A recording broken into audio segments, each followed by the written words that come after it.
Abroad पढ़ाई करने का सपना देख रहे इंडियन स्टूडेंट्स के लिए इंग्लिश प्रोफिशिएंसी टेस्ट हमेशा से गेट पे रहे हैं। लेकिन स्ट्रिक्टर वीजा पॉलिसीज और बदलते एडमिशन रिक्वायरमेंट्स के इस दौर में स्टूडेंट्स को अक्सर बहुत एंग्जाइटी और स्ट्रेस होता है।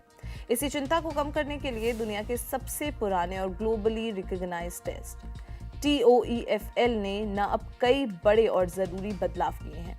आइए जानते हैं कि ये न्यू अप्रोच क्या है और ये आपकी तैयारी को कैसे आसान बनाएगा।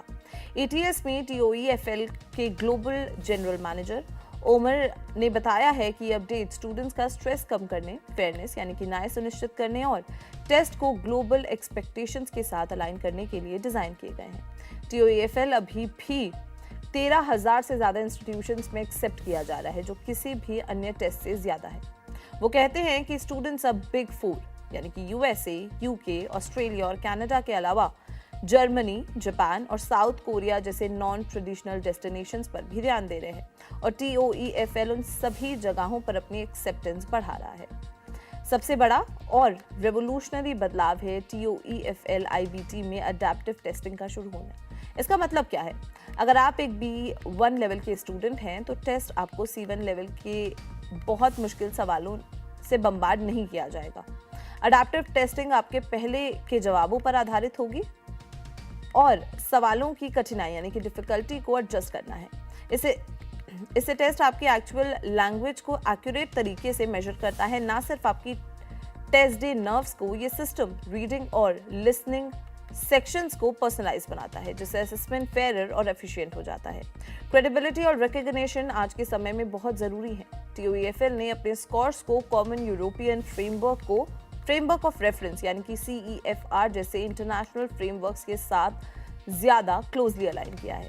इसका फायदा यह है कि B2 या C1 लेवल का मतलब अब हर जगह एक जैसा है, जिससे वीजा और एडमिशन के डिसीजंस लेना यूनिवर्सिटीज के लिए आसान हो जाता है। स्टूडेंट्स को यह भी क्लैरिटी मिलती है कि अगर यूनिवर्सिटी B2 मांग रही है तो उन्हें अननेसेसरी 100 स्कोर के पीछे दौड़ने की जरूरत नहीं है। कंटेंट के मामले में TOEFL अनफेमिलियर कंटेंट से होने वाली एंग्जाइटी को भी कम कर रहा है।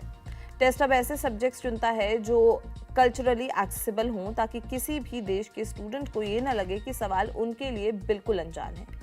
बायस की चिंता को एड्रेस करते हुए ETS ने बताया है कि हर सवाल साइकोमेट्रिकन्स और ग्लोबल रिव्यूज की टीम से होकर गुजरता है। इसमें कल्चरल फेयरनेस का ध्यान रखा जाता है और टेस्ट को इंग्लिश एग्नोस्टिक रखा जाता है। जैसे कि अगर एक देश में किसी शब्द का मतलब है और दूसरे देश में अलग, तो ऐसे न्यूरल टर्मिनोलॉजी का उपयोग किया जाता है। ये मल्टीपल एक्सेंट्स को भी टेस्ट करता है, जिसकी आपकी प्रोफिशिएंसी का सही मूल्यांकन होता है। कनाडा के इमिग्रेशन प्रोसेस में भी अब TOEFL एसेंशियल्स को एक्सेप्ट किया गया है, जो इस टेस्ट की ग्लोबल क्रेडिबिलिटी को और मजबूत बनाता है। इन सब सवालों से TOEFL ने स्टूडेंट्स को डर से निकालकर कॉन्फिडेंस देने का निश्चय किया है।